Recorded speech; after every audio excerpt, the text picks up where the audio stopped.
মুসলমানদের মধ্যে কিছু মুসলমান, কিছু ইমানদার আল্লাহর রসুলকে বলেছিলেন, ফাকালা বা'দুল মুমিনিনা ইন্না আ'দা আল্লাহি তাআলা ফীমা নারা মিনাল খায়র ওয়া নাহনু ফিল জাহদি। যে আমরা কত কষ্টের মধ্যে আছি, আমরা মুসলমানরা কত কষ্টে আছি, আমাদের রাস্তা ভালো না। গত বছর দেখে গেছিলাম এই রাস্তা, এবছরও দেখতেছি বেহাল অবস্থা। কাফের বেঈমানের দেশে গেলে তাদের রাস্তা কত উন্নত, তাদের বিল্ডিং কত উন্নত।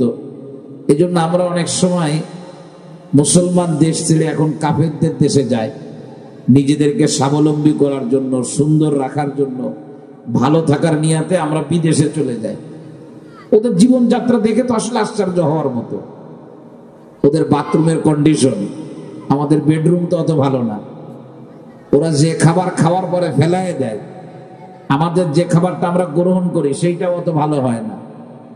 এরপরে ওদের স্ত্রীরা বা ওদের সাথে যে সমস্ত মহিলাদের সম্পর্ক, তারা যখন একদম বুড়ি হয়ে যায় তখন তাদের যে চেহারা, তাদের যে সৌন্দর্যতা, তারা যেভাবে সেজে গুজে থাকে, আমাদের প্রথম দিন আমরা যখন বিবাহ করে নিয়ে আসি তখন আমাদেরটা ওই রকম থাকে।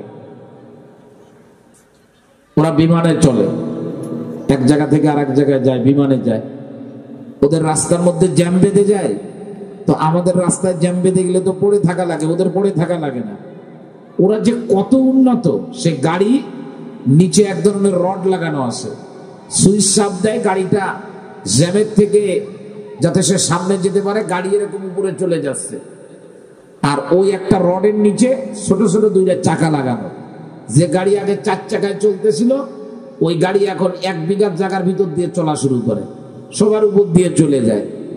আমাদের দেশে আগুন লাগে, আমরা তো আগুন নিভাইতে পারি না। যখন পুড়িয়ে সব শেষ হয়ে যায়, এরপরে আমরা যাই নিভাইতে। আর ওদের দেশে দেখা যায়, বিভিন্ন সময় ভিডিওতে দেখা যায় যে আগুন ধরছে 10 তলা 20 তলা বিল্ডিং এ, তো কিভাবে নিভাবে, সিস্টেমই আলাদা। এক গাড়ি চলে আসছে, সে গাড়ি একের সাথে এক মিলানো, সুইচ চাপ দেওয়ার সাথে সাথে ফরফর করে বেরোয়, একেবারে উঠতে উঠতে গাড়ি উঠে গেল 10 তলা বিল্ডিং পর্যন্ত। 10 তলা বিল্ডিং এ যারা ছিল সব আপনার দ্রুত বের হওয়ার যে রাস্তা, ওই রাস্তা দিয়ে গাড়ির মধ্যে আসলো, গাড়ি আস্তে করে ওদেরকে জমিনে নামায় দিল, প্রাণ হানি করতেছে না। তখন আমরা অনেকে বলি যে বাংলাদেশে হুজুররা আছে ওয়াজ নিয়ে, আর দুনিয়া সব উন্নতি অগ্রগতি করে ওরা কত দূর পর্যন্ত চলে গেল, আমাকে হুজুররা খালি আমাকে নামাজের কথা কয়, আমাদের আর কোনো কথা বলে না। ওরা বিমান বানায় আর আমাদের হুজুররা আমাকে তবলিগ শিখায়।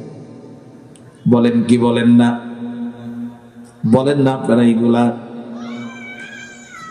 অনেক সময় বলে হুজুর মাসলা মাসাইল দেওয়া বন্ধ করেন, এত মাসলা দেওয়া লাগবে না, দুনিয়ার সাথে তাল মিলায় কি করা যায় তাই একটু ভাবেন। কিভাবে ওদের মতো প্রযুক্তিতে উন্নত হওয়া যায়, কিভাবে ওদের মতো দামি দামি জামা কাপড় পরা যায়, কিভাবে কাফের বেঈমানদের মতো উন্নত প্রযুক্তির বিমান বানানো যায়। ওরা পানির নিচ দিয়ে রাস্তা বানাইতেছে, কিভাবে রাস্তা বানানো যায়। আপনারা মাসালা দিয়ে আমাদেরকে একজন নারী নিয়ে থাকতে বলেন, একটা বউ, আর বেশি না রাখা যাবে না। ওদের কত নারীর সঙ্গে সম্পর্ক, আপনাদের পিছনে ঘুরলে লস হয়ে যাবে। এখন আমরা ওদের মতো হয়ে যাব। কাফের বেঈমানদের জামা দেখে মুসলমান সন্তান তার পরনের জামা খুলে কাফের বেঈমানের জামা পরে। কাফের বেঈমান যেভাবে চুল কাটে, মুসলমান তার নিজের চুল কাটা বাদ দিয়ে কাফেরের মতো চুল কাটে। মুসলমান নিজের ভাষা, আল্লাহ পাক যেটা আমাকে শিখাইছেন, সেই ভাষা ছেড়ে দিয়ে কাফের বেঈমানের ভাষা ব্যবহার করে। তার মানে হলো দুনিয়াতে আমাদের ধারণা হলো কাফের বেঈমান হলো সব থেকে ভালো, ওদের মতো আমাদের জীবন যাত্রা হতে হবে, আমরা ওদের মতো হতে চাই, আমরা ওদের মতো উপরে উঠতে চাই। শুনে রাখো রে মুসলমান, আমার আল্লাহ পাক কোরআনের আয়াতের মধ্যে বলেন, আমার আল্লাহ পাক কোরআনে কারিমের আয়াতের মধ্যে বলেন, কাফের বেঈমানদের দুনিয়ার জীবনের চাকচিক্যময় এবং দুনিয়ার জীবনের জৌলসপূর্ণ তাদের যে জীবন যাপন আছে, সেইটা উল্লেখ করে আমার আল্লাহ পাক বলেন, লা ইয়াগুররান্নাকা তাকাল্লুবুল্লাযীনা কাফারু ফিল বিলাদ।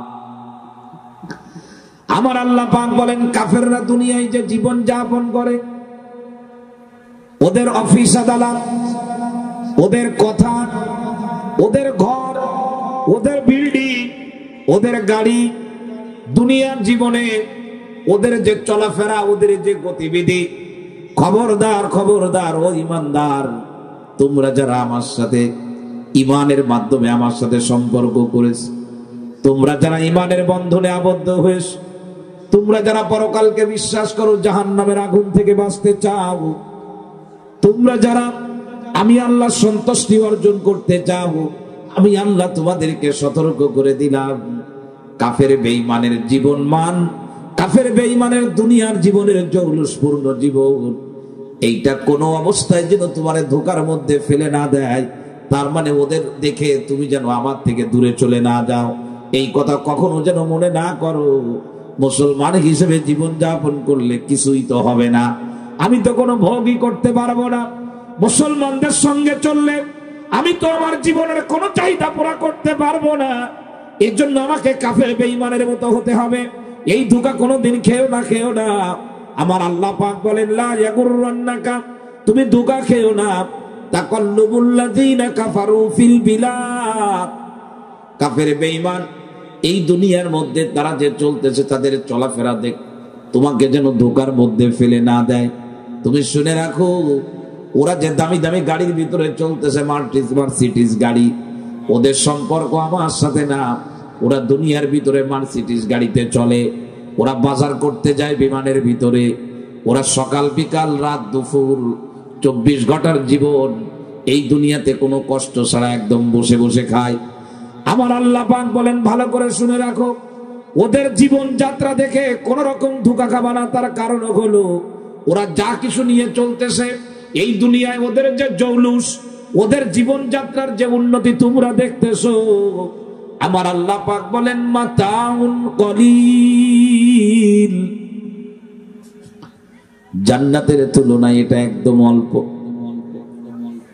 কথা বলেন, চাউলের দোকানে দোকানদারের সামনে বাটির ভিতরে চাউল থাকে, কোন মানুষ যদি এই চাউল দেখে পাগল হয়ে যায়, নিশ্চিত ধোঁকা খাবে। তার কারণ হলো দোকানদারের সামনে যে চাউল আছে, ওই চাউলটা হলো গোডাউনের চাউলের স্যাম্পল মাত্র। এই চাউল দেখে পাগল হইও না, বরং দোকানদারের সাথে সম্পর্ক ভালো রাখো, গোডাউন থেকে বস্তা বস্তা চাউল দিয়ে দেবে। দুনিয়ার কাফের বেঈমান যে ধরনের নাজ নিয়ামত নিয়ে দুনিয়ায় চলে, এগুলি হলো জান্নাতের স্যাম্পল মাত্র। এগুলি দেখে যদি তোমার আল্লাহর সাথে সম্পর্ক খারাপ হয়ে যায়, এগুলি দেখার কারণে যদি নামাজ না পড়তে পারো, ওগুলি দেখার কারণে কোরআনে কারিমের তেলাওয়াত যদি ছেড়ে দাও, ওগুলি দেখার কারণে মসজিদ মাদ্রাসাগুলির কথা যদি ভুলে যাও, কাফের বেঈমানের মতো জীবন যাপন করবা। এজন্য মুসলমানের দেশ থেকে যদি কাফের বেঈমানের দেশে তুমি চলে যাও, আমার আল্লাহ পাক বলে ভালো করে শুনে রাখো, কাফের বেঈমান যত ধনী হোক আর দুনিয়ার মধ্যে যত উন্নত বিছানার মধ্যে তারা ঘুমাক, আর যত উন্নত বিল্ডিং তারা বানাক না কেন, তাদের ফিনিশিং হলো, লাস্ট কথা হলো, শেষ কথা হলো সুম্মা মাওয়াহুম জাহান্নাম। তাদের ঈমান না থাকার কারণে তাদের শেষ ঠিকানা হলো জাহান্নাম। কি জোরে বলেন, আরো জোরে বলেন কি? বরগুনার লঞ্চের আগুন, লঞ্চে আমি জীবনে উঠি নাই, ওই লঞ্চ গুলাতে বেশি বেশি লঞ্চে উঠছি মাওয়া ঘাটে। লঞ্চ সম্পর্কে আমার কোনো ধারণা নাই, লঞ্চ যে 3 তলা হইতে পারে তাও আমার ধারণা নাই, লঞ্চ যে অত্যাধুনিক হয় তাও আমার ধারণা নাই, লঞ্চের ভিতরে এসি কেবিন থাকে তাও আমার ধারণা নাই। আমি বেশি বেশি ঢাকায় যাই, মাওয়া ঘাটে আপনারা যে লঞ্চগুলোর মধ্যে ওইগুলা সম্পর্কে আমার অভিজ্ঞতা আছে। 2 তলা লঞ্চ, উপরেও খোলা নিচেও খোলা, নিচে খাওয়ার জায়গা আছে, উপরে যে বসার জায়গা আছে। এই লঞ্চের ভিতরে আমি উঠছি, কিন্তু শোনরে মুসলমান, ওই লঞ্চটায় যখন আগুন লাগছে নিজের ভিতরে তখন কিউরিসিটি আসলে একটু লঞ্চ সম্পর্কে জানা দরকার। যে লঞ্চটা আগুনে পড়ে গেল, ঠিক এই লঞ্চের ছবি আমি দেখেছি। আল্লাহু আকবার! এত উন্নত লঞ্চ বাংলাদেশে খুব কমই আছে, এত উন্নত লঞ্চ। আল্লাহু আকবার! 4 শতাধিক যাত্রী এই লঞ্চের মধ্যে চড়তে পারে। ওই লঞ্চের ভিতরে উঠার পর মানুষ নাকি বাড়ির কথা ভুলে যায়। তো এত আনন্দ, এত সুন্দর পরিবেশ লঞ্চের ভিতরে। কিন্তু শুনে রাখো, এত সুন্দর লঞ্চ পড়তে কিন্তু সময় লাগে নাই, একদিনও লাগে নাই, এক সপ্তাহ লাগে নাই, এক বছরও লাগে নাই, মুহূর্তের মধ্যে পুড়ে সব শেষ হয়ে গেল। বলে কাফের বেঈমান দুনিয়াতে যা জানিয়ে চলতেছে, কাফের বেঈমানের জীবনের সব কিছুকে ধরাশায়ী করতে ধরতে আমার আল্লাহর মোটেই সময় লাগবে না। আমার আল্লাহ পাক বলেন সব অল্প সময়ের জন্য তারা ব্যবহার করে। হঠাৎ করে দেখবা দুনিয়ার জীবন শেষ হয়ে গেছে, তাদের ঠিকানা হবে জাহান্নাম। জাহান্নাম হবে। তো অল্প সময়ের জন্য দুনিয়াতে আসছে। দুনিয়াতে আমরা কেউই আনলিমিটেড সময়ের জন্য আসি নাই। আমরা সবাই সীমিত সময়ের জন্য এসেছি, সীমিত সময়। মসজিদের নামের সাথে যার নামটা মিশে আছে, সৈয়দ ইমাম হাসান বাচ্চু নাব্বারাল্লাহু মারকাদাহু ওয়া জাআলাল জান্নাতা মাসওয়াহু। আল্লাহর বান্দা দুনিয়া থেকে বিদায় হয়ে গেছে। কত বছর হলো? 1.5 বছর হলো। একটা দিন যে কবরে তাকে রেখেছিলাম, আমরা কেউ কি মনে করেছি যে দেখি বেচারা একা একা কি অবস্থায় আছে, একটু যায়? কেউ ভাবে না। আমরা দোয়া করি, উপরে বসে দোয়া করি, আল্লাহ তুমি কবরটাকে জান্নাতের বাগান বানায় দাও। কিন্তু যে কবর খনন করেছিলাম, ওই কবরের যে উপর থেকে বন্ধ করে দিয়েছিলাম ভেঙে গেছে, দেখা যায়, কিন্তু কবরের মধ্যে আমরা কেউ যাওয়ার কথা চিন্তা করি না। আমি চলে গেলেও আমারটাও এরকম হবে। মুসলমান ভাইরা রে আমার, দুনিয়ার জীবন শেষ হয়ে যাবে, পরকালীন জীবনের সূচনা হবে কবরের জীবন দিয়ে। পরকালের জীবনটা এমন জীবন যে জীবনের শুরু আছে কিন্তু শেষ নাই, শুরু হবে কিন্তু শেষ হবে না। যারা জান্নাতের ভিতরে যাবে, পরকালীন জীবনে যারা ভালো থাকবে তারা সৌভাগ্যবান।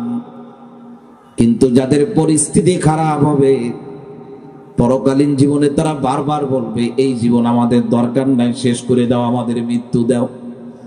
মৃত্যু কামনা করবে, আল্লাহর পক্ষ থেকে বলা হবে মৃত্যুকেও মেরে ফেলানো হয়েছে। মুসলমান ভাইরা রে আমার, এজন্য আমার আল্লাহ বলেন কাফের বেঈমানের জীবন দেখে তোমরা আশ্চর্য হবা না।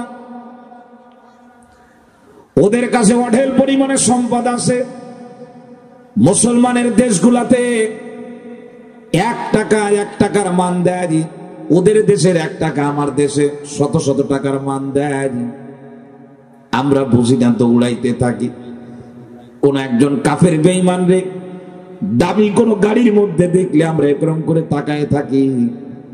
আমার আল্লাহ পাক বলেন ওগুলা দেখে ধোঁকা খাবা না, ওইগুলা দেখে ধোঁকা খেয়ে নামাজ ছাড়বা না, তেলাওয়াত ছাড়বা না, আমার বিধান থেকে দূরে যাবা না, বরং তোমরা আমার বিধান ঠিক মতো মেনে চলো।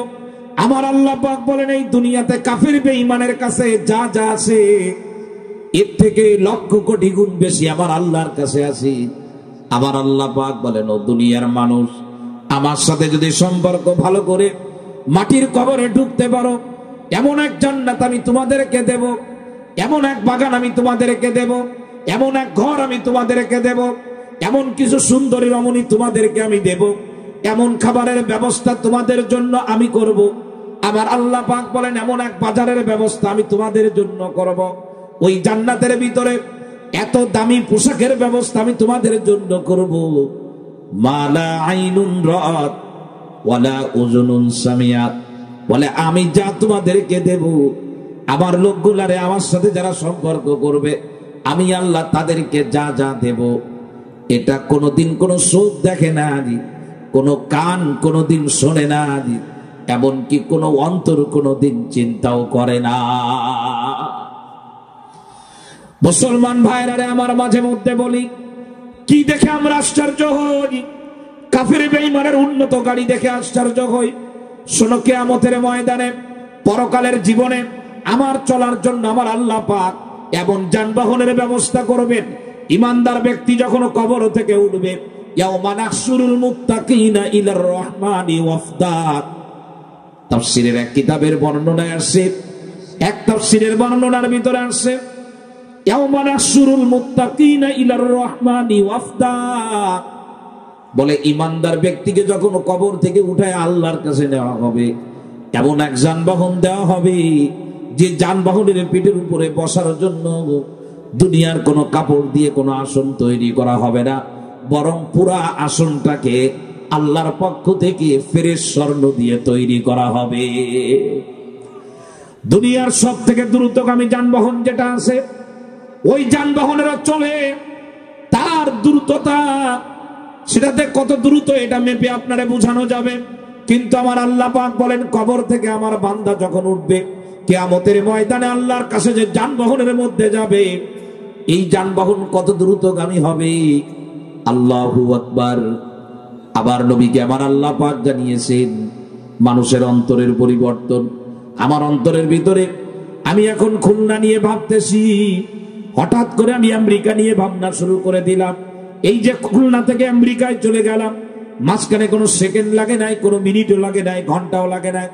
আমার আল্লাহ পাক বলেন মানুষের অন্তরের পরিবর্তন যত দ্রুত গতিতে হয় পরকালে তোমাদেরকে আমি যে যানবাহন দেব ওই যানবাহন তার থেকে দ্রুত গতিতে চলবে।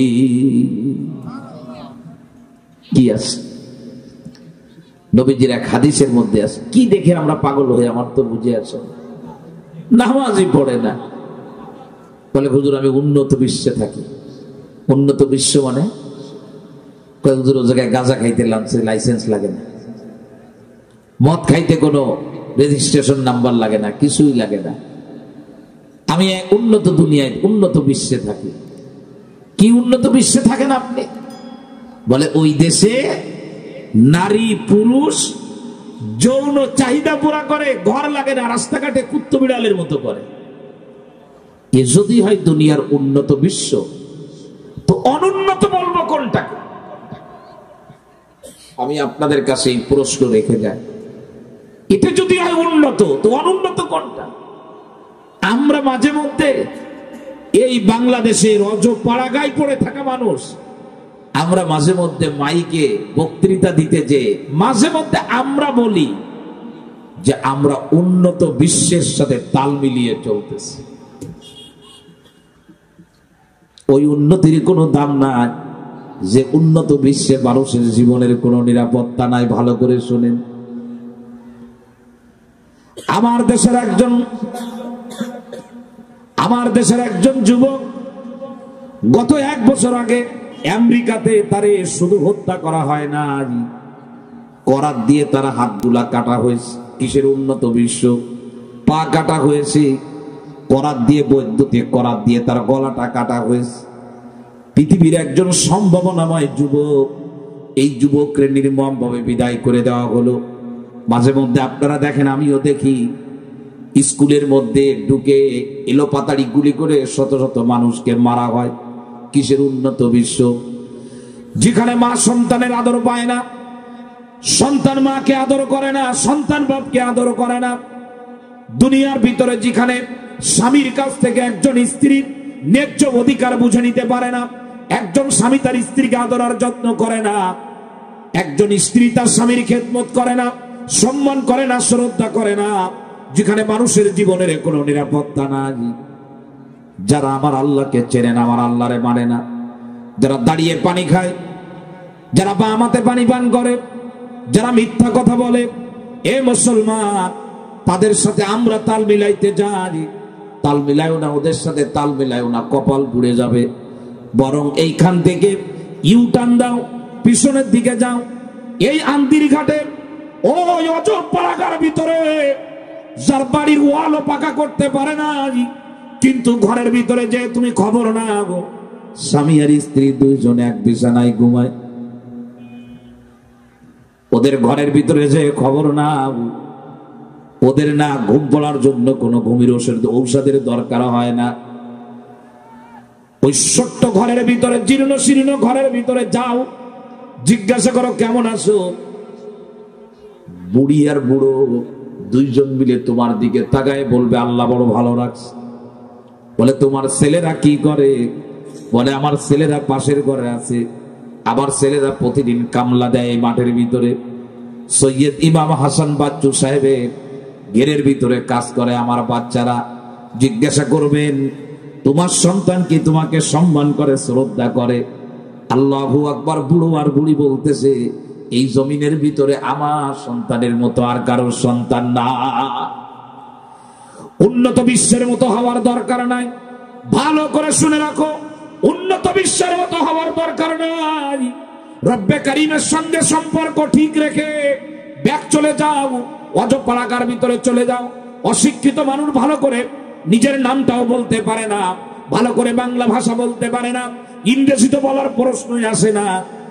কিন্তু যখন পানি মুখের ভিতরে দেন, পানি মুখের ভিতরে দেওয়ার সময় আল্লাহু আকবার কেমন কেমন করে যেন বলে, বিসমিল্লাহির রহমানির রহিম। পানি যখন পান করা হয়ে যায় তখন বলে আলহামদুলিল্লাহ, আলহামদুলিল্লাহ, আলহামদুলিল্লাহ। ফজরের নামাজের আজান হয়ে যায়, আল্লাহু আকবার। ফজরের নামাজের আজান হয়ে গেল, এলাকার ভিতরে একটা বাড়িও পাকা নাই, সব জীর্ণ শীর্ণ ঘর। কিন্তু ফজরের নামাজের আজান হয়ে গেছে। ফজরের নামাজে মসজিদে যে দেখা গেল মসজিদ ভরা, এলাকার লোকজন ভরে আছে। জিজ্ঞেস করা হলো প্রতিদিন কি এইভাবে ফজরের নামাজ পড়েন? বলে হ আমরা পড়ি। বলে তোমরা কি মিথ্যা কথা বলো? বলে না আমরা পড়ি না। বলে তোমাদের এলাকায় কেউ কি কাউকে মার্ডার করে? বলে না আমরা করি না। বলে তোমরা কেউ কাউকে ধোঁকা দাও? বলে প্রশ্রয় আসেন। ওদের মতো হয়ে যান, ওদের উপরে আল্লাহর রহমত আছে। ওদের সাথে মিশলে ভালো থাকতে পারবো, ভালো থাকা যাবে, অনেক ভালো থাকা যাবে।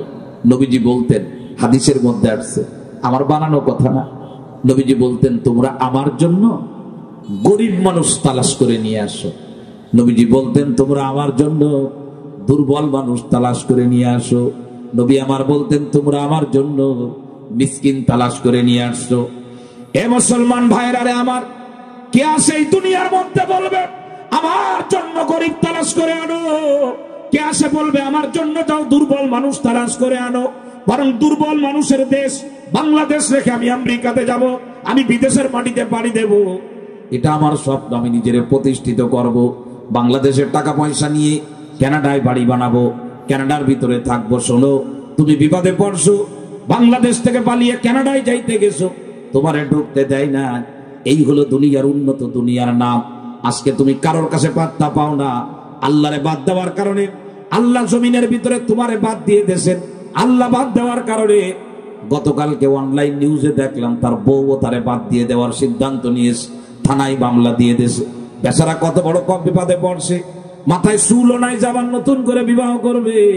কি যে বিপদে পড়ছে, বিপদের দেখছো কি, মরো আরো বিপদ দেখবা, ঠিক না বেঠিক জোরে বলে। তবে আল্লাহর কাছে দোয়া করি আল্লাহ যেন মৃত্যুর আগে বেচারারে তওবা করার তৌফিক দেয়।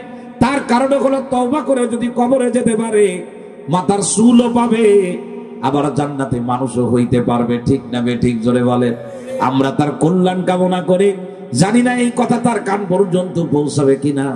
তার এখন উচিত হলো সব বাদ দিয়ে এই দুনিয়াতে মানুষের সাথে সম্পর্ক করলে বিপদে মানুষকে তালাশ করে পাওয়া যায় না, কিন্তু আল্লাহর সাথে যদি সম্পর্ক হয়ে যায়, আমার আল্লাহ বলে বান্দা সবাই তোরে বাদ দিলেও আমি বাদ দিতে পারি না।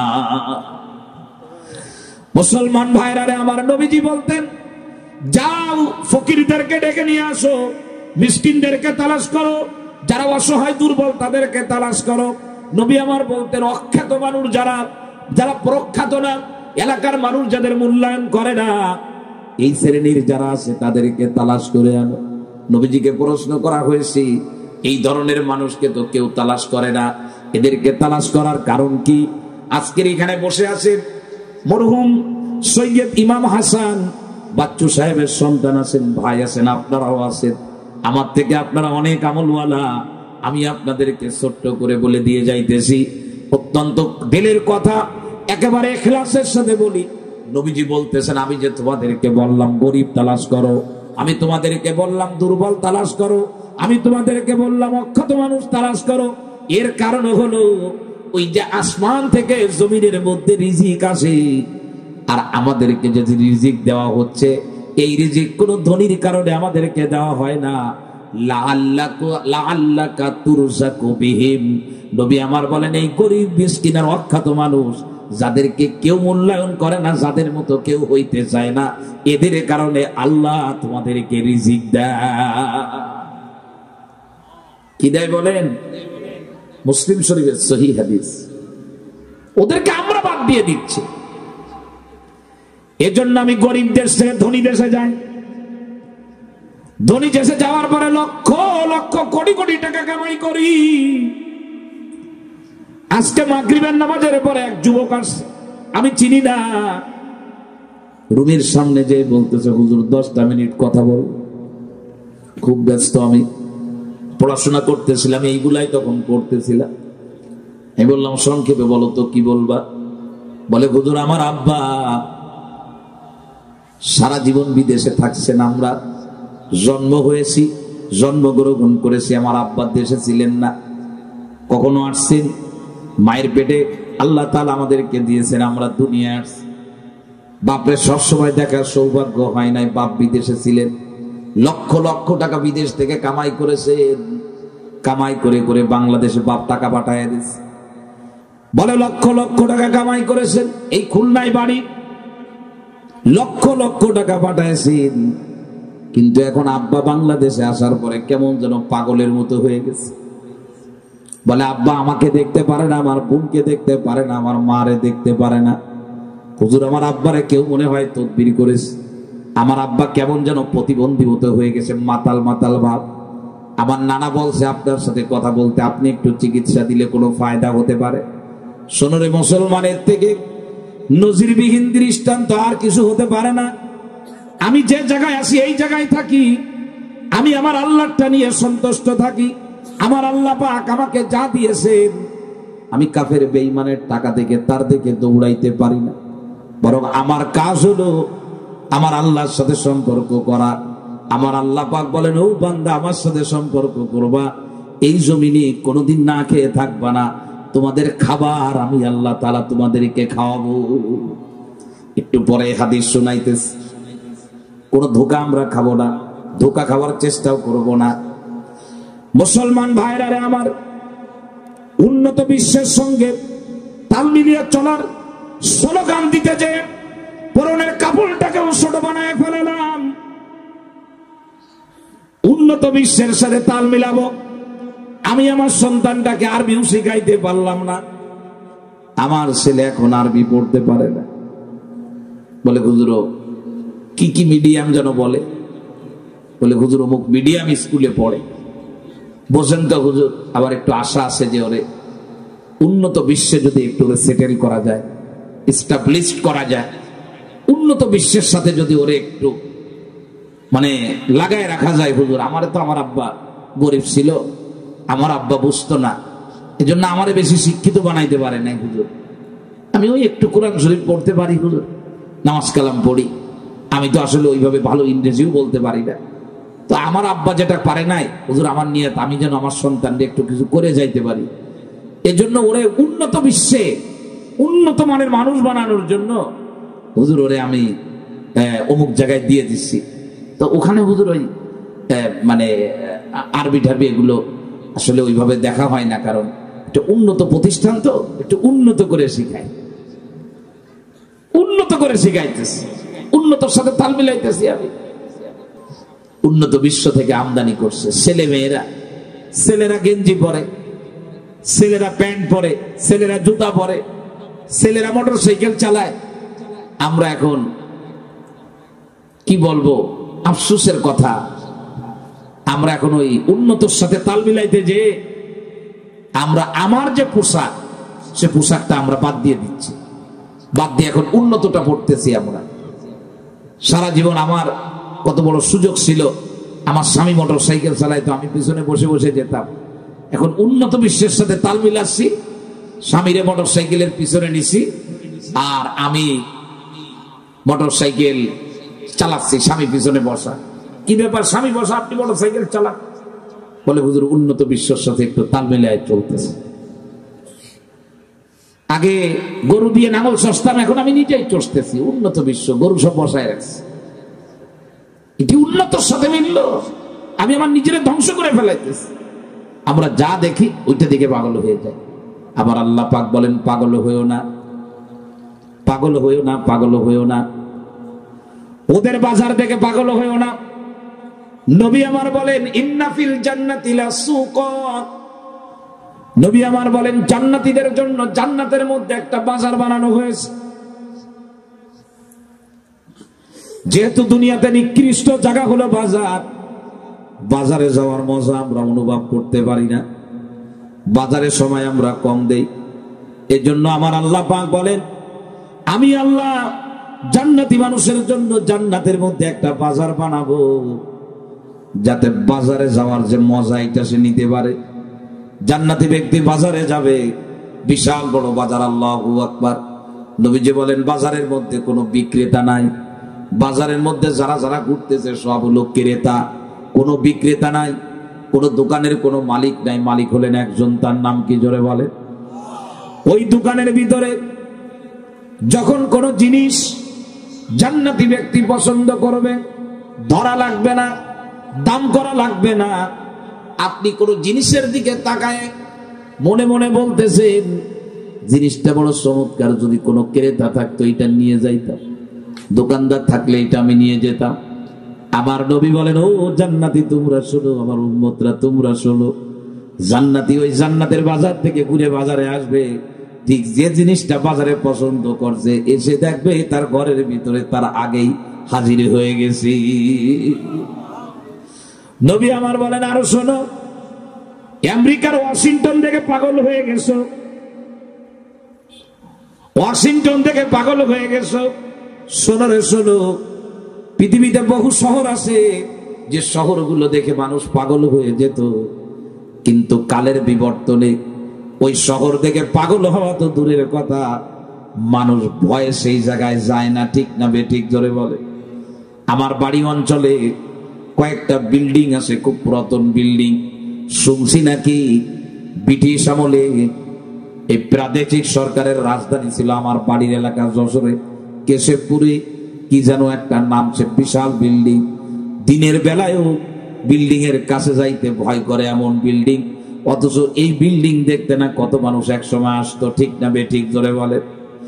মুসলমান ভাইরা, নবী আমার বলেন, জান্নাতি ব্যক্তি দুনিয়ায়, দুনিয়াতে দুনিয়ার যত দামি বাজার হোক না কেন, ওই বাজারের মধ্যে যদি আপনি যান, 1 ঘন্টা বাজারে ঘুরবেন, বাড়িতে আসার পর স্ত্রী বলবে তোমার শরীর দিয়ে গন্ধ বের হয়, তোমার জামা ময়লা হয়ে গেছে, কলার ময়লা হয়ে গেছে, তুমি গোসল করে আসো, তোমারে দেখলে বমি আসতেছে, তোমার শরীর দিয়ে কেমন যেন ভক্সা ভক্সা গন্ধ বের হয়। আমার নবী বলেন, কিন্তু শুনে রাখো, দুনিয়ার এই বাজারগুলো দেখে পাগল হয়ে নামাজ ছেড়ে দিলে, দুনিয়ার কাফের বেঈমানের দেশে উন্নত প্রযুক্তি দেখে তুমি কোরআনে কারীম থেকে দূরে চলে গেলে, আমার আল্লাহ পাকের নবী বলেন, জান্নাতের বাজারের ভিতরে জান্নাতি যতবার যাবে, সকালে যে একবার ঘুর দিয়ে আসবে, তার শরীর দিয়ে একরকম মেশকার আম্বরের ঘিরান বের হবে, বিকালে যাবে আর একরকম ঘিরান বের হবে। যতবার জান্নাতের বাজারে যাবে, তার দেহের ভিতরে ততবার সুঘিরান ছড়াইতে থাকবে। কি বাজার আল্লাহ বানায় রাখছে। আর এক হাদিসের মধ্যে আসছে, জান্নাতের ভিতরে একটা ঘর আছে, প্রত্যেক জান্নাতীরে দেওয়া হবে, আপনাদেরকেও দেওয়া হবে। এই শীতের ভিতরে যারা বাদামের দোকানে ফাউ বাদাম না খেয়ে এসে বয়ান শুনতেছেন, আপনারাও পাবেন। নবী আমার বলেন, ইন্না ফিল জান্নাতি গুরাফা, নবী আমার বলেন, জান্নাতের মধ্যে একটা কামরা আছে, একটা ঘর আছে, একটা বিল্ডিং আছে। জানো সেই বিল্ডিং কেমন? সেই বিল্ডিং হলো ইউরা যাহিরুহা মিন বাতিনিহা ওয়া বাতিনুহা মিন যাহিরিহা।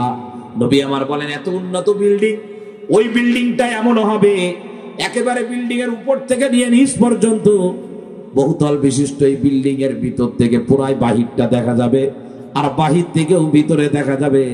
আমি যে বিল্ডিং এর মধ্যে আছি, আমার কাছে কোনো জিনিস বাধা মনে হবে না। আমরা রাজধানী ঢাকাতে বিল্ডিং দেখি, খুলনাতেও বিল্ডিং হয়েছে, 10 তলা বিল্ডিং। আউটসাইডে সব গিলাস লাগানো, এইরকম করে মাথা উঁচু করে গিলাসগুলো দেখে আর বলে দেখ দেখ দুনিয়া কত উন্নত হয়েছে, এত সুন্দর বিল্ডিং বানাইছেন হুজুর আমাদের বলে নামাজ পড়তে।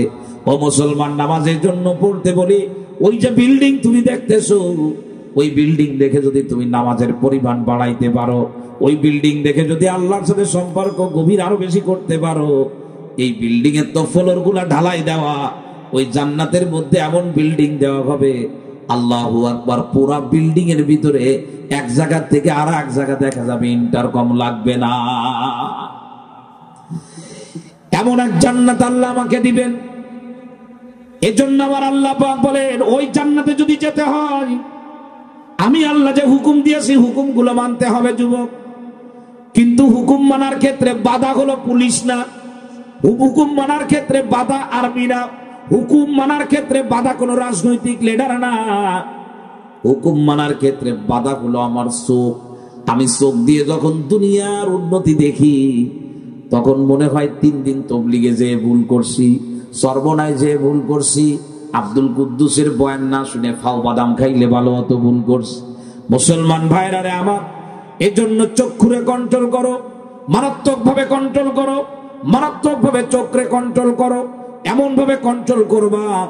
তিরমিজি শরীফের হাদিসের ভিতরে আসছে, এই চোখ দিয়ে যখন আমেরিকারে দেখবা, লন্ডনকে দেখবা, ব্রিটেনকে দেখবা, তখন মনে মনে সাথে সাথে নিজের ভিতরে ডেলিভারি দিবা, আমি যা দেখতেছি এই রকম সুন্দর জিনিস তো দুনিয়াতে আরো বহু ছিল, সব অসুন্দর হয়ে গেছে, এটাও একদিন অসুন্দর হয়ে যাবে।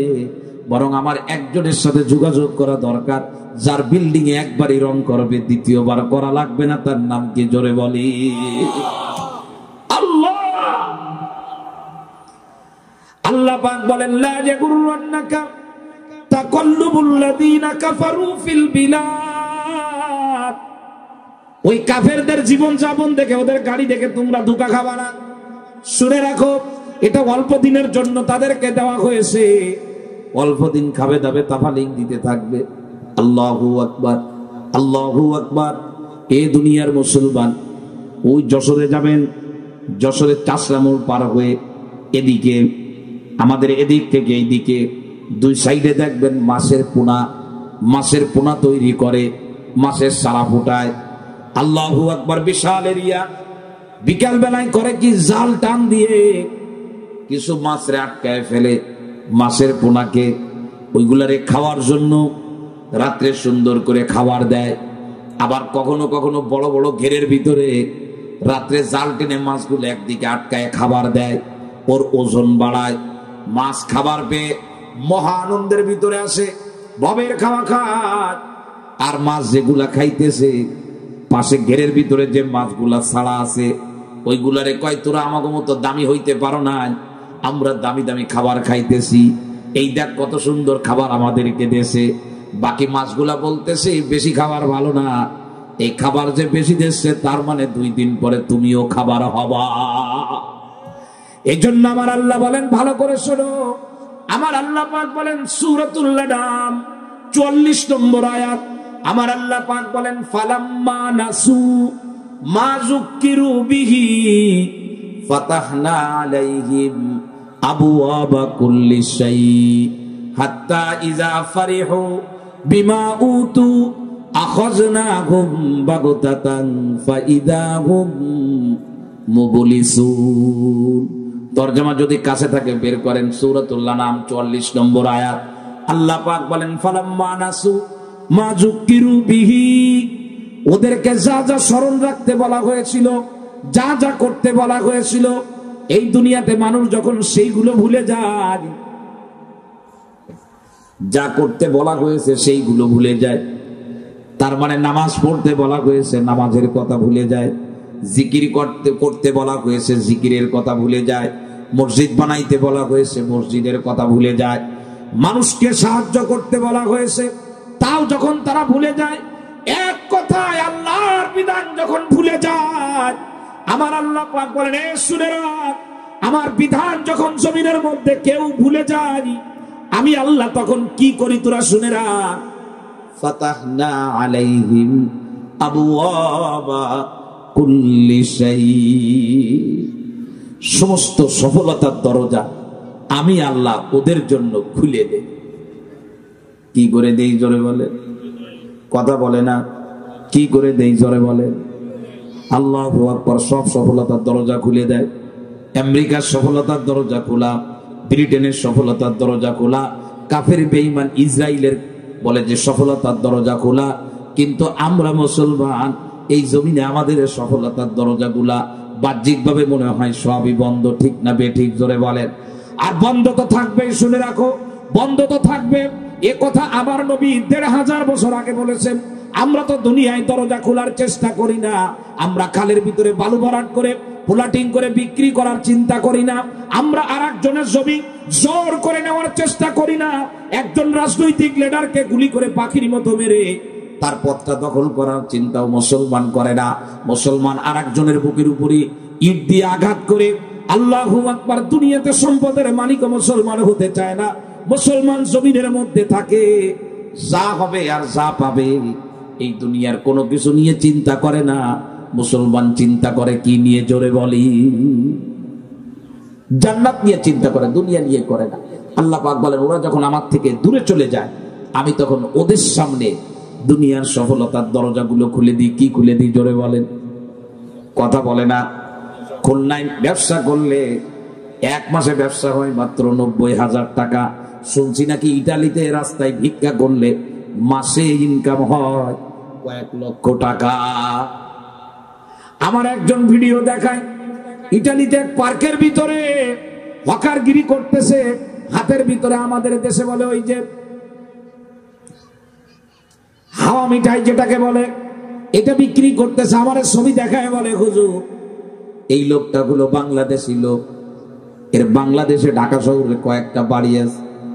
ইটালিতে স্কুলের পাশে একটা পার্কের ভিতরে হাওয়াই মিঠাই বিক্রি করে। ও মুসলমান, ওই জায়গায় সফলতার দরজা খুলে দিয়েছেন কে জোরে বল? কথা বলে না কে? কোন সূরা?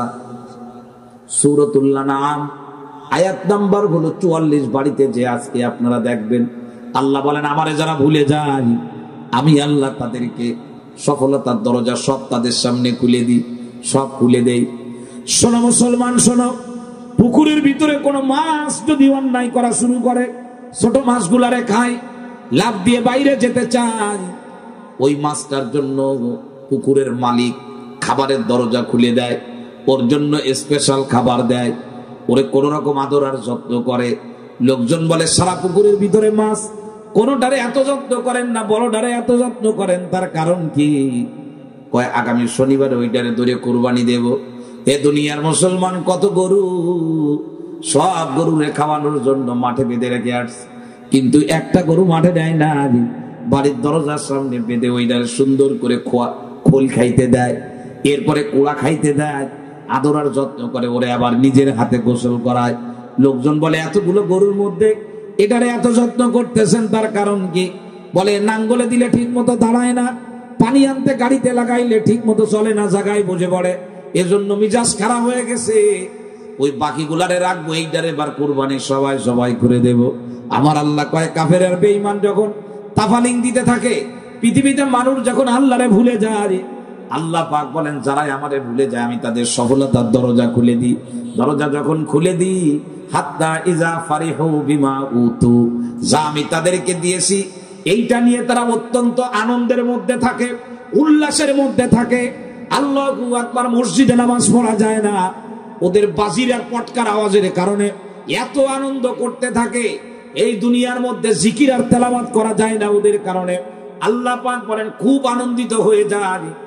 এই আনন্দের মধ্যে যখন তারা ডুবে থাকে, আনন্দের মধ্যে যখন ডুবে যায়, আল্লাহ পাক বলেন এবার আমি আমার পক্ষ থেকে অ্যাকশনে যাই। আখাযনাহুম বাগতাতান, আমি হঠাৎ করে তাদেরকে একটা ধরা দেই, যেমন ধরা পৃথিবীতে বিভিন্ন দেশের এখন আমরা আমাদের নজরে দেখি। কথা বুঝাইতে পারি নাই মনে হয়, কিন্তু বাংলাদেশ এই দেশেও ভূমিকম্প হয় কিন্তু ধরা খায় না। কেন ধরা খায় না তাও একটা প্রশ্ন। বলবেন হুজুর কেন ধরা খায় না? বলেন, এটা ভুলও হতে পারে, তবে এটাই আমাদের কথা, এটাই হলো উলামায়ে কেরামের কথা, এটা ইসলামের কথা। ও মুসলমান, এই বাংলাদেশ ধরা খাবে না অতদিন পর্যন্ত যতদিন বাংলাদেশের টেকনাফ থেকে তেতুলিয়া পর্যন্ত ফজরের নামাজের আগে 1 লাখ 2 লাখ না লক্ষ লক্ষ মাসুম বাচ্চা আরামের ঘুমকে হারাম করে দিয়ে ফজরের নামাজের আগে উঠে আউযু বিল্লাহ বলে কোরআনে কারিমের তেলাওয়াত শুরু করে দেয়। এমন চমৎকার দেশ পৃথিবীতে দ্বিতীয় আর মিলাইতে পারবেন না। পৃথিবীতে উন্নত দেশ আছে, কিন্তু বাংলাদেশের মতো কোরআন তেলাওয়াতকারী কোনো দেশ নাই। এজন্য আমার দেশের ছোট ছোট বাচ্চারা পৃথিবীতে যখন প্রতিযোগিতায় অংশগ্রহণ করে, 103টা দেশের প্রতিযোগিতা হয়, কোরআন তেলাওয়াত করে 1 নাম্বার হয় বাংলাদেশ। 53 দেশের প্রতিযোগিতা হয়, 1 নাম্বার হয় বাংলাদেশ। এ মুসলমান, যে দেশের ভিতরে এখনো কোরআনে কারিমের তেলাওয়াতে 1 নাম্বার মানুষ থাকে, আমার আল্লাহ পাক বলে দেয়, এ ভূমিকম্প, এ জলোচ্ছ্বাস, ঘূর্ণিঝড় তোরা ভালো করেছো, বাংলাদেশ নড়বে সরবে কিন্তু পড়বে না। এজন্য আওয়াজ হয় কিন্তু বাংলাদেশে খবর হয় না। মাঝে মধ্যে মাইকিং করে, ঠিকঠাক মতো ব্যাগ গুছায় নেন, ঝড় আসতেছে, এক একটা নাম দিয়ে দিয়ে ঝড়ে পাঠায় দেয়। বিশ্বাস করেন, আপনাদের ভয় লাগতে পারে, আমি আমার জায়গা থেকে আমার অবস্থা হলো, আজ পর্যন্ত আমি কোনো ঝড়ের ভয় কোনোদিন পাই না। তার কারণ হলো আমি একটা জায়গায় বিশ্বাস বড় কঠিন, সেই বিশ্বাস হলো এ ঝড় আমার জন্য আমার আল্লাহ দেয় না। আসে আমাদের এই দিকে, কিন্তু এসে সুন্দরবনের ওই জায়গায় আমাদের সাথে মুসাফা করে ওই দিক দিয়ে চলে যায়। কথা বুঝাইতে পারি নাই মনে হয়।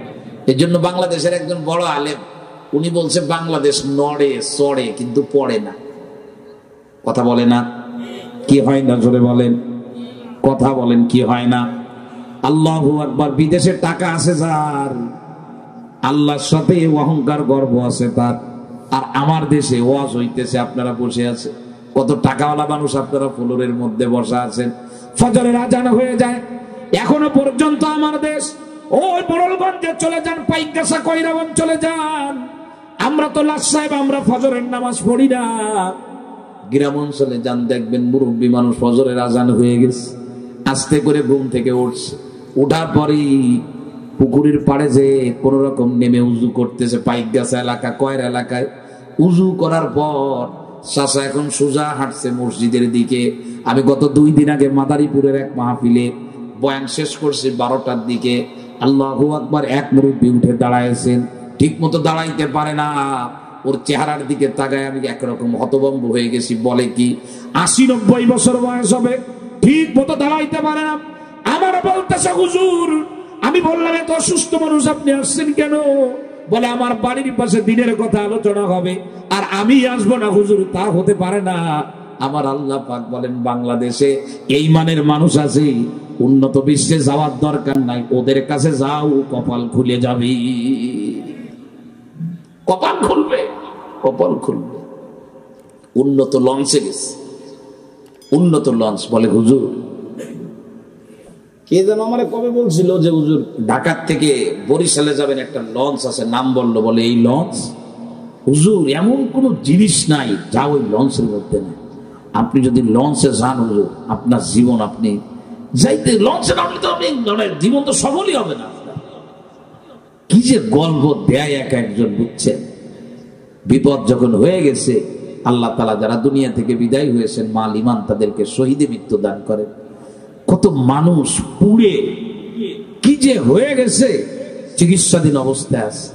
কত মানুষের হাত যাবে, পা যাবে, চোখ যাবে, নাক যাবে, চেহারা যাবে, তার কোনো শেষ নাই।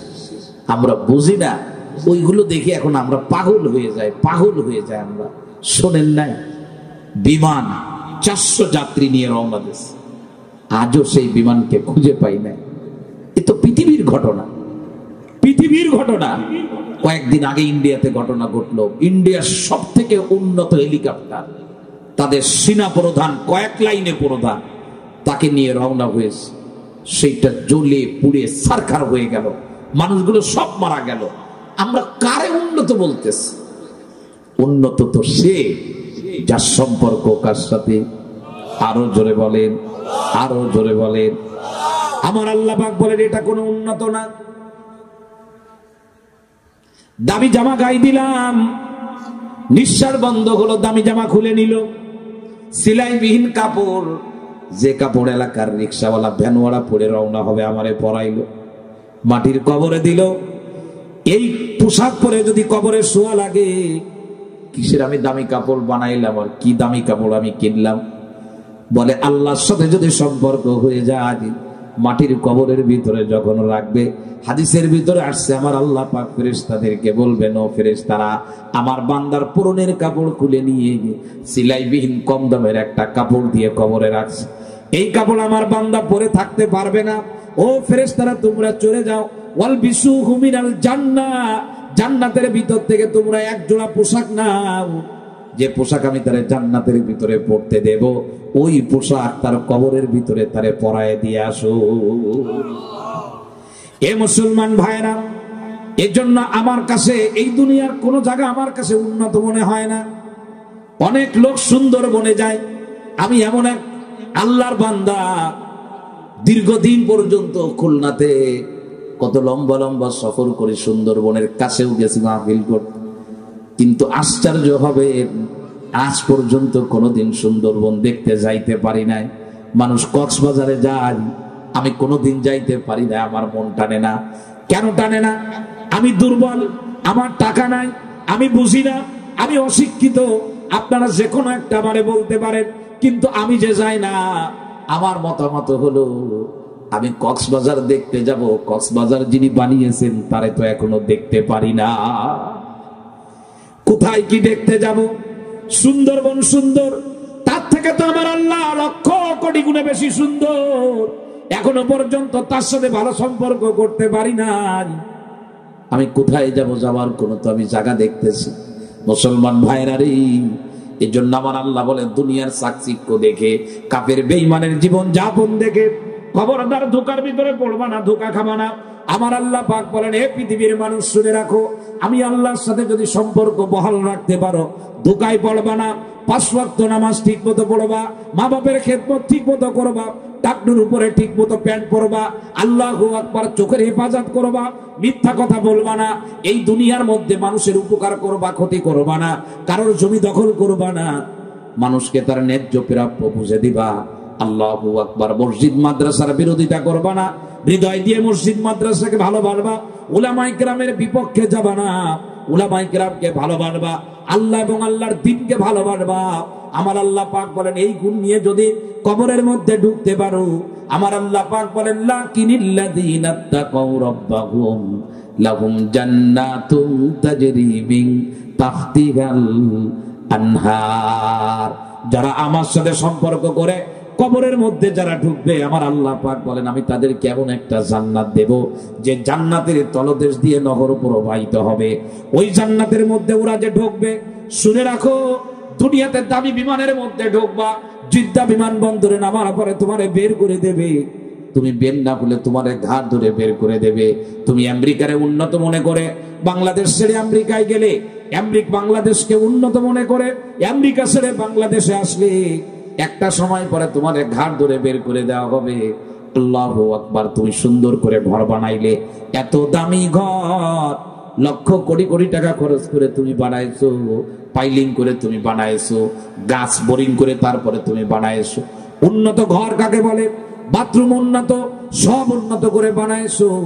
একটু নিঃশ্বাসটাকে আধা ঘন্টার জন্য যদি বন্ধ করতে পারো, চেক করে দেখো, তোমার দাবি ঘর থেকে তোমার সন্তানরা তোমাকে বের করে দেবে, থাকতে দেবে না তোমারে। তোমার ঘরের ভিতরে যে জামা তুমি বানিয়েছো, ওই জামা তোমার হাত থেকে খুলে নেবে। আল্লাহু আকবার। পরনের কাপড়ও খুলে নেবে। গতকালকে দেখলাম ওই নোয়াপাড়ার ওপাশে পরিবহনের সাথে ধাক্কা লেগে মাগরিবের নামাজ পড়ে বের হয়েছে 2 জন লোক, একদম জায়গায় তাদের মাথার ঘিলুটা ছড়ায় গেছে। এই অবস্থায় মৃত্যু হয়ে গেল। একটু আগে যারা দাঁড়িয়ে ছিল, এই মানুষগুলিকে কিছু সময় পরে উদ্ধার কর্মীরা আসলো, প্রশাসনের লোকজন এসে গিলুগুলা সব এক জায়গায় করে পলিথিনের মধ্যে করে নিয়ে তারপরে রওনা হয়ে গেল। এই তো হলো আমার জীবন, এই হলো আমাদের জীবন। এ যুবক পায়ের ভিতরে হাত রেখে বলি, আমি আব্দুল কুদ্দুস তোমাদের মতো যুবক, আমি তোমাদের জন্য কষ্ট করে এই কথাগুলা বলি। আমার আল্লাহ পাক বলে, কোন রকম যদি আমার সাথে সম্পর্ক করে মাটির কবরে ঢুকতে পারো, আমি আল্লাহ তোমাদের কেমন এক জান্নাত দেব। ওই জান্নাতের তলদেশ দিয়ে নহর প্রবাহিত হবে।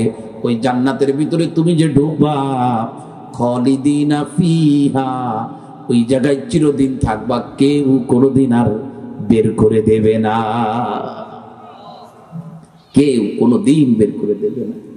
নুজুলাম মিন ইনদিল্লাহ, আল্লাহর পক্ষ থেকে এটা আপনাকে স্পেশাল গিফট, মেহমানদারি হিসেবে আল্লাহ পাক আপনাকে দান করবে। মুসলমান ভাইরা রে আমার, এর জন্য আমার নবী বলেছেন দুনিয়া হলো মুমিনের জন্য কয়েদখানা, আর দুনিয়া সিজনুল মুমিনি ওয়া জান্নাতুল কাফির। নবী আমার বলেছেন এ দুনিয়াতে কোনোদিন, দুনিয়াকে কোনোদিন ভোগের জায়গা বানাবা না, দুনিয়াটা হলো ত্যাগের জায়গা। জেলখানার ভিতরে যেমন কোনো জিনিস ভোগ করা যায় না, ত্যাগ করতে, ওই ত্যাগ স্বীকার করে যে কয়দিন জেল হলো, ওই কয়টা দিন যদি কেউ পার করতে পারে, জেলখানার গেটের ভিতরে রাখা আছে, তোমারে রাখবো নিরাপদে, দেখাবো তোমারে আলোর পথ। তার মানে জেলখানায় যদি কেউ নিয়ম মেনে ঠিক মতো থাকে, কয়দিন পরে হাসতে হাসতে বাড়ি আসবে।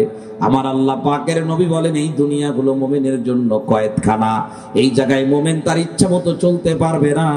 আল্লাহর নিয়ম নীতিমালা যদি মেনে চলে, আমার আল্লাহ পাক মৃত্যুর উপরে তার স্থায়ী শান্তির জায়গা জান্নাত দিয়ে দিবে। আর কাফেরের জন্য দুনিয়া হলো জান্নাত, ওয়া জান্নাতুল কাফির, কাফেরের জন্য হলো দুনিয়াটা জান্নাত। কেন জান্নাত? ভালো করে শোনেন আমার দিকে। হাদিসের ভিতরে আসছে, মুসলিম শরীফের হাদিস, আমি আমার সামনে হাদিসগুলি মাগরিবের নামাজের পরে আপনাদেরকে শোনাবো, এর জন্য এক জায়গায় করেছিলাম।